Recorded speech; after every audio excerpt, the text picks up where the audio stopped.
Are Sikhs vegetarian? Hi, I'm Dr. James Holt, and within the Sikh path, this is a contentious issue. There are Sikhs who would argue on both sides of the issue. There are suggestions of the desirability of a meat-free diet, for example, the serving of vegetarian meals within the Gurdwara. However, this might reflect the belief that all are welcome, and to serve meat would exclude some. A further example is the prohibition against the eating of halal meat.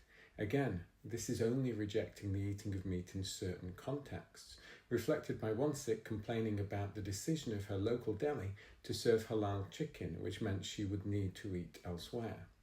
Indeed, there are Sikhs who would argue for the use of Jhatka method of killing an animal for meat that can be consumed.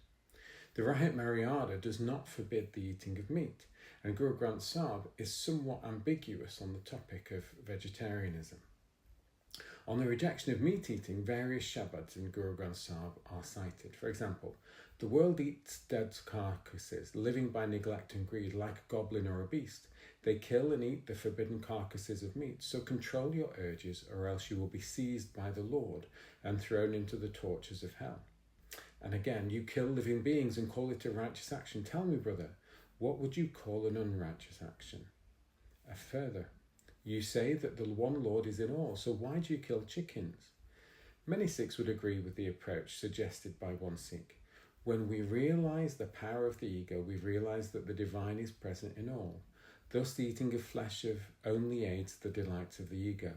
However, there are also examples of the Gurus in human form eating meat, and Shabads in Guru Granth Sahib that suggest that meat eating is a non-issue. It says, the fools argue about flesh and meat, but they know nothing about meditation and spiritual wisdom. What is called meat and what is called green vegetables? What leads to sin? Those who renounce meat and hold their noses when sitting near it devour men at night. They practice hypocrisy and make a show before other people, but they do not understand anything about meditation or spiritual wisdom. It would appear from this Gurbani that Guru Nanak was more concerned with spiritual aspects of life and the need to meditate and gain spiritual wisdom than arguing about whether people should or should not eat meat. It would appear that Sikh teaching can support vegetarianism or not, as the person decides for themselves. For many, vegetarianism is a way to respect Waheguru, but it also seems as though people who eat meat are not disrespecting Waheguru. There is therefore room for both in the panth. The attitude of one Sikh perhaps sums it up well. They said, ethical eating is part of Sikhi.